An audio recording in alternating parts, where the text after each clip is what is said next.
Hi, my name is Mallory Abner, and this is a compilation of the 3 projects we worked on this semester in W540. I work at Dixie Elementary in the 3rd grade. To start off, I'll let you in on a little bit of our school background information. Dixie Elementary is located in Louisville, Kentucky in the Valley Station area, which is in the JCPS district. We currently have about 400 elementary school students which are in grades preschool through 5th grade. Our mission is that we are to provide a safe and caring school where all children achieve at high levels in a positive learning environment. We are fortunate to have a lot of technology resources in our building. We currently have an iPad cart that holds 31 iPads, which is transported about our school. We have 50 netbooks for student use, clickers, lots and lots of desktop computers, a smartboard in each classroom, 3 digital cameras and 3 flip cameras for teacher and student checkout, printers and projectors. We have some ideas for the future. We hope to have each teacher have a Weebly website and keep it up to date and current to communicate with parents. Also, another tool that we have access to is a tool called Jupyter Grades, which is our hope to have every teacher using this tool to post their grades, print out reports, to send home bi-weekly, and to keep in touch with parents. We have also, which I'm very excited about, written an iPad grant for $60,000 that will get us 150 iPads, which will allow each 3rd, 4th, and 5th grade teacher to have a set of iPads for their use all day long. And we would be the first elementary school in Jefferson County to have a 1-on-1 iPad ratio in the intermediate grades. Super excited. Hopefully this gets put through. We also hope to utilize the SITS website to create and give assessments via iPads or computers. For my technology unit, I decided to use the 3rd grade Common Core Standard for Math 3MD4, which is to generate measurement data by measuring lengths using rulers marked with halves and fourths of an inch. They also have to take their data and make a line plot where the horizontal scale is marked off in appropriate units. I currently have 24 students in my classroom. Throughout the unit, we used a variety of technology resources: Turning Point clickers, a smartboard, Smart Exchange software from Smart Notebook, laptop, iPads for a photo editor, internet access, desktop computers for games, and BrainPopJr.com. Some of the technological activities that we used included a smartboard and a whole group and small group session to participate in Smart Exchange lessons, which I'm going to give you an example of in just a moment. This is just one example of one of the Smartboard Exchange lessons that I found on measurement. Students would come up and use the ruler, move the ruler interactively on the smartboard, line it up correctly, and measure the length of the monitor, and then they would simply write their answer on the line here. That was one of the things that we did interactively as a whole group. There were other objects to measure as well. Another activity involved students using a desktop computer to access an educational game where they must measure lengths. It was a funbrain.com. To show you a quick preview of this, the students had to measure the length of the red line, take note of it here, and then click the answer on the game.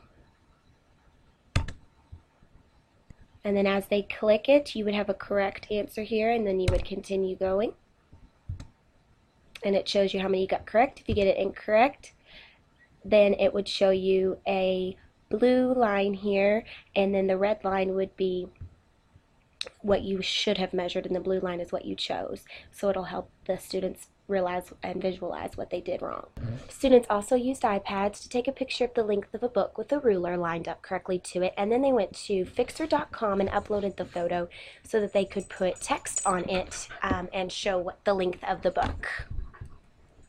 Lastly, students used clickers to take a pre and a post test over the material that was presented to see their growth.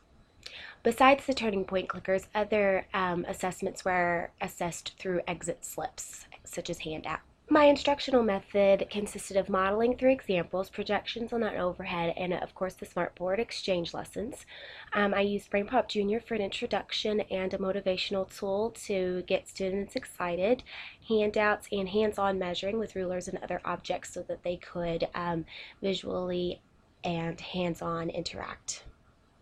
To support our diverse learners, I did this through small group. I also am fortunate to have an instructional assistant that comes during math and went around with the small groups that had my special education students, so they had constant additional support, reteaching via the iPad screencast on measuring to watch as needed. I used EduCreations for this, and I just showed students how to line up a ruler accurately and measure it, and then if they forgot how to do so, I gave them the iPad and they could look and watch and pause and rewind as much as they needed to.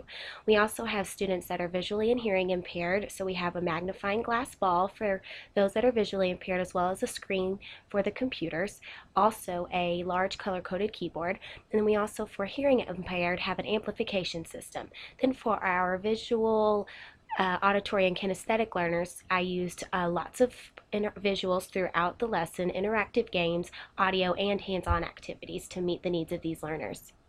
As a management tool for the technology, clickers are numbers, and they correspond with their assigned number given at the beginning of the year. They're passed out while students are eating breakfast in the classroom, so that doesn't waste instructional time. Our school rules are revisited and posted, and of course I monitor, and my instructional assistant monitors math during math as well.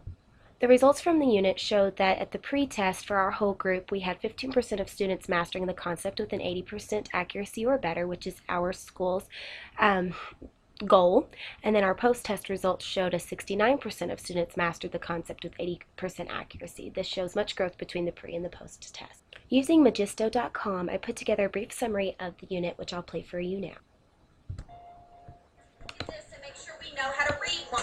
The big numbers tell you the whole inches. So if I have something, abbreviation. DJ.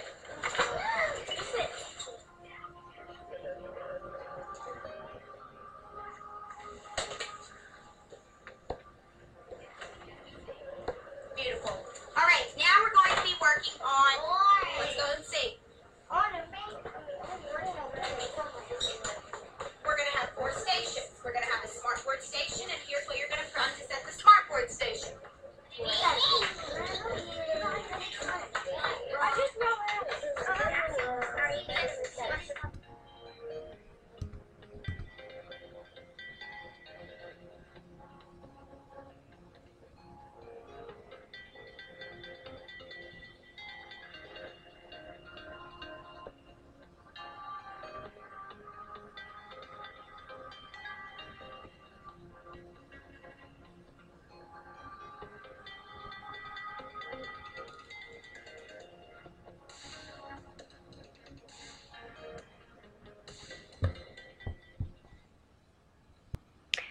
Now I'll go through my professional development that took place. I decided to do an in-service giving on new innovative iPad apps to use in their instruction.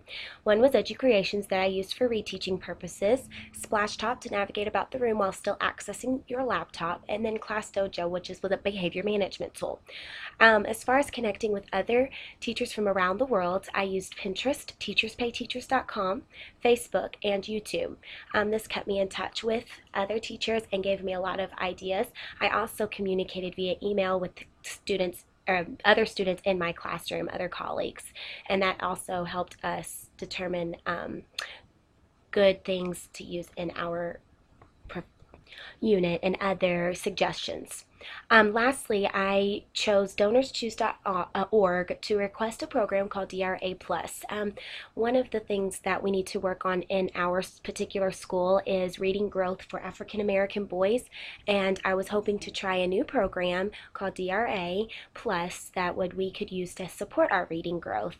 So I'm asking for donations from Donors Choose to try out this program and see if it would help our improvement. To keep in touch with parent communication and have distance learning, we use Remind 101, newsletters, and a personal website. And this was just a brief example of a message that I sent out, one of the messages that I sent out throughout the unit. That about sums it up. I am really looking forward to continuing to use technology in my classroom.